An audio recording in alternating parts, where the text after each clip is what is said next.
안녕하세요. 김영로 TV의 김영로입니다.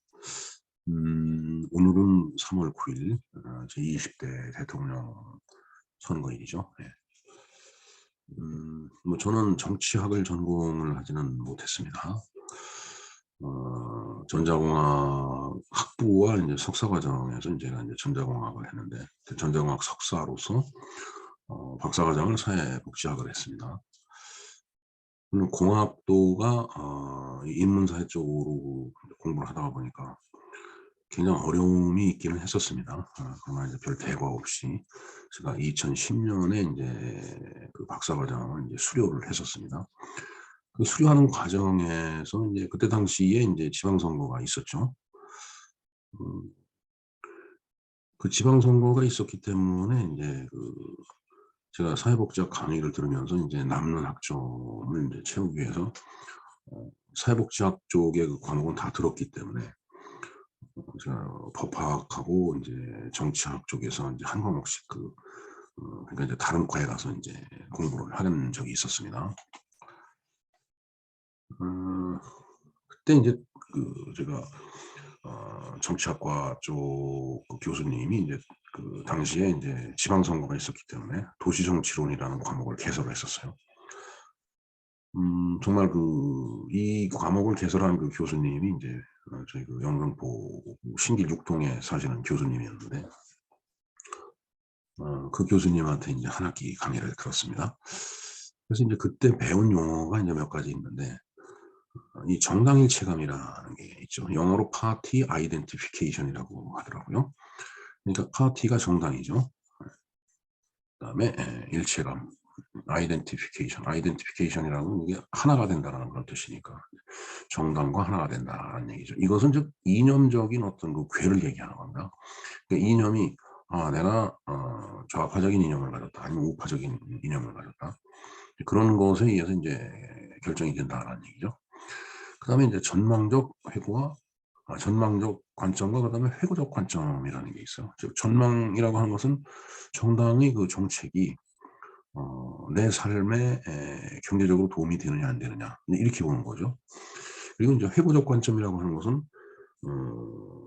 요즘 이제 말이 많이 나오죠. 이제 정권 심판, 정권 교체 이런 얘기 나오듯이 지나간 그 시간 동안에 집권당이 어떤 식으로 정치를 해왔느냐, 즉 정치가 나의 그 경제적인 이득에 도움이 되느냐 안 되느냐, 이제 그런 차원에서 이제 회고를 하면서 이제 정권을 갖다가 이제 심판하고 선택을 한다라는 얘기죠.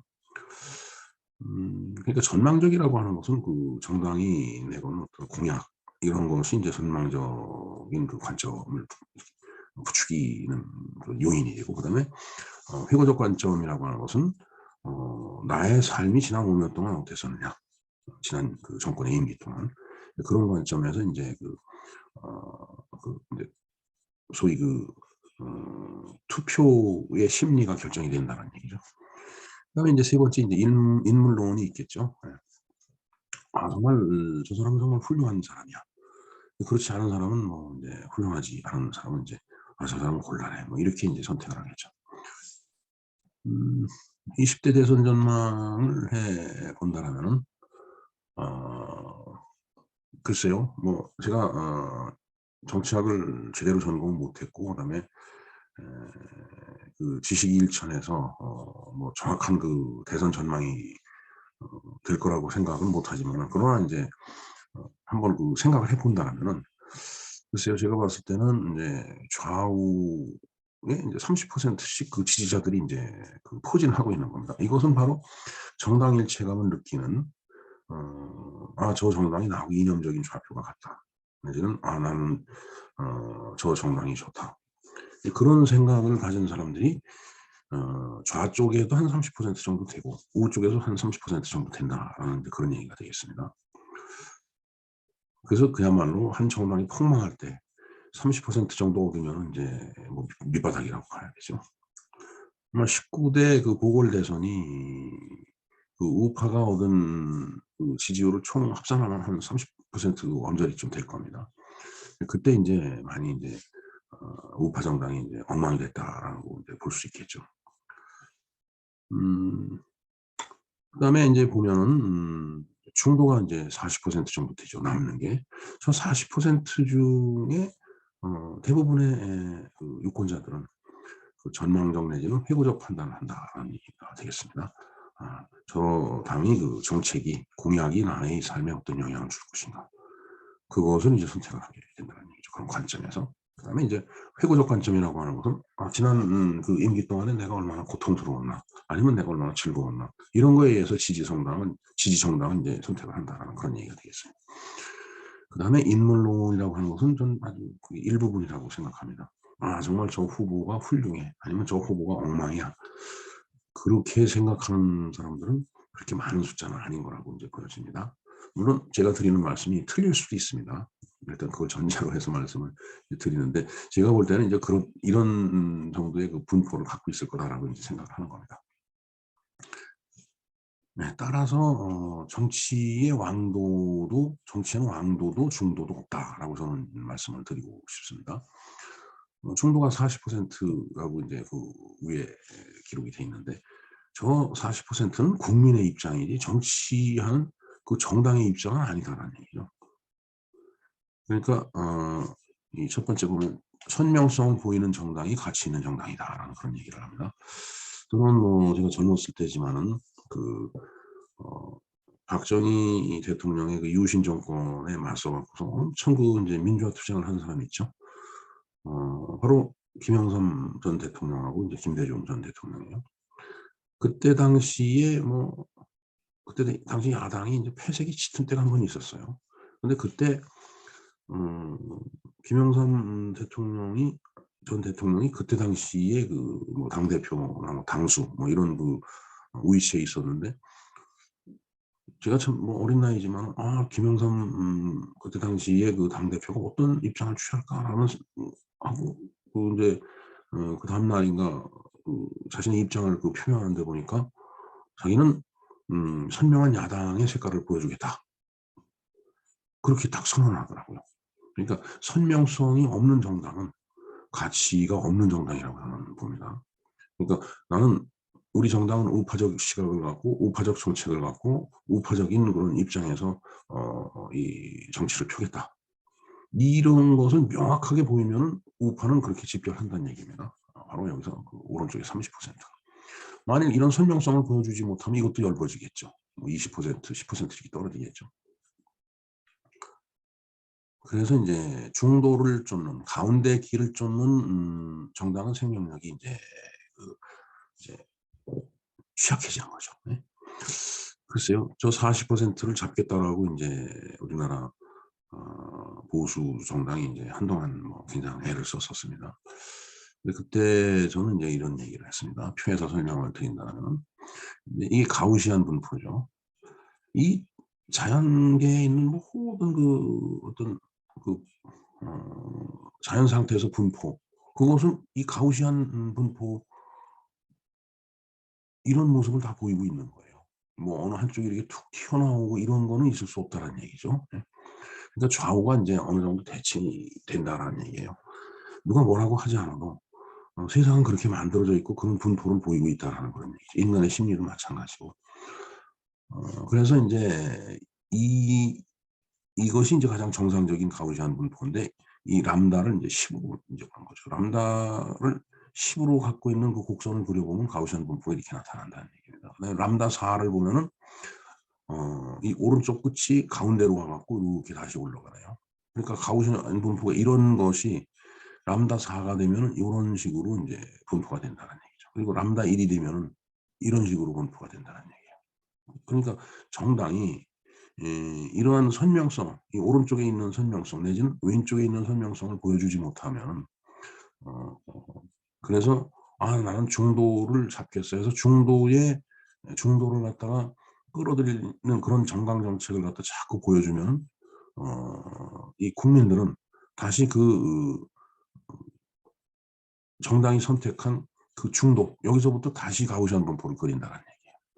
그러니까 전에 이렇게 돼 있던 국민이 이쪽으로 옮겨가는 거죠. 그러니까 굉장히 이런 경우에는 국민 전체가 이렇게 이제 좌파적인 사고방식이 빠지는 거다라고 이제 보는 것이 이제 맞겠죠. 그리고 람다 1로 가면 이거 완전히 그냥 완전히 왼쪽으로 다 완전히 치우쳐 버리죠. 그래서 오른쪽에 우파적인 사고방식을 갖고 있는 사람이 이쪽으로 끌려가 유인되지 않고 여기 그대로 남아 있더라면 이 람다 11대의 가우시안 분포상에서 보면 그냥 오른쪽에 있는 사람이에요. 그런데 람다 4로 가서 보면은 아주 오른쪽 끝에서 이쪽 끝이죠. 그러니까 이걸 극우라고 얘기하는 거예요. 이 사람들이 무슨 뭐 폭탄을 갖고서 뭐 어디 가서 폭탄 테러를 한 것도 아니고 사람을 쏴 죽인 것도 아닌데 그저 옛날에 그 갖고 있었던 우파적인 그런 관점에서 자기 주장을 한다 하고 있음에도 불구하고 똑같은 얘기를 하고 있음에도 불구하고 사회 전체가 왼쪽으로 옮겨갔기 때문에 여기를 극우라고 부르게 되고 그렇게 불러도 또 그냥 뭐 국민들이 그런가 보다 이렇게 받아들여요. 왜? 국민들이 이쪽으로 옮겨가 있으니까 이건 극우가 되는 거죠. 아니라 람다 1로 돼서 국민 전체가 이렇게 옮겨가 있다라면 이쪽은 뭐 극우가 아니라 완전히 뭐라고 할까요? 뭐 거리에 불안하라고 할까요? 그렇게 바라다 보겠죠. 그래서 중도를 쫓는 정당은 생명력이 취약하다라고 했는데 이쪽 가운데로 가다 보면 국민은 또 가운데점을 다시 형성한다는 얘기죠. 또 쫓아가면 또 다시 형성을 하고 그렇게 되면 이 오른쪽에 있는 정당은 생명력이 없는 그런 정당이 되죠. 그리고 이건 좌쪽도 마찬가지입니다. 이 가우시안 분포가 이렇게 구성이 되면서 또 이렇게 가는 수가 있겠죠. 이런 식으로. 글쎄요. 정치학을 제대로 전공하지도 않은 제가 이런 말씀을 드려서 조금 안쓰럽기는 합니다. 뭐 어찌됐든 간에 저는 이렇게 이 정치를 바라보고 있고 그 정치라고 하는 것도 결국은 조물주가 하느님이 만들어 놓은 이 자연 세계의 어떤 그 분포를 따라가는 거기 때문에 저 해석이 저는 맞다라고 봅니다. 어찌됐든 이제 3월 9일은 대선일이기 때문에 이제 대통령을 다시 뽑는 날입니다. 결과가 어떻게 되든 간에 선거 결과를 이제 제대로 검토 분석해서 모든 정당이 다시 거듭나기를 희망을 해봅니다. 요즘 이제 이 부정선거라는 그런 외생 변수가 있는데 뭐 이 외생 변수는 결국은 정상적인 흐름을 갖다 방해하는 그런 이제 변수가 되겠죠. 하지만 그런 장애물, 외생 변수를 뛰어넘는 압도적인 국민의 지지, 국민의 표가 결집이 된다면 세상은 바뀔 거라고 이제 보여집니다.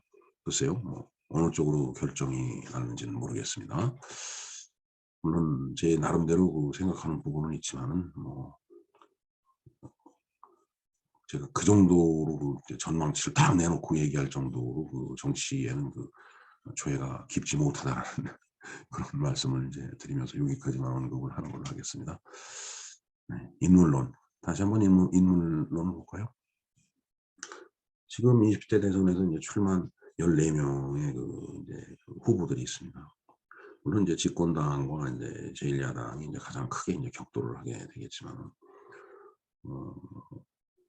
그야말로 그 인물이 정말 무슨 뭐 범죄자라든가 아니면 뭐 여러 가지 이제 사안에 이제 흠집을 이제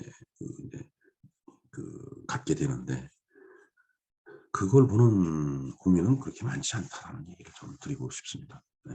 물론 이제 네거티브 흑색 선전하기 위해서 이제 이런저런 얘기를 하지만은 국민들은 거기에 그렇게 크게 관심을 갖지 않아요. 우선적으로 내가 좌파적인 이념의 소유자냐, 우파적인 이념의 소유자냐 이런 거에 의해서 뭐 한 60%는 이미 결정이 나 있고 이건 하늘이 무너져도 이건 잘 안 변합니다. 그다음에 나머지 40%가 경제적으로 나한테 이득이 될 정당이냐, 이득이 될 후보냐. 그다음에 돌아다 보니 정말 아주 살기 힘든 시간이었다. 아니면 정말 난 돈 많이 벌고 기분 좋았다. 그러한 기준에 의해서 판단을 하는 사람들이 이 40%의 대부분이고 인물론에 이렇게 휘말려 갖고 정말 나는 이 사람이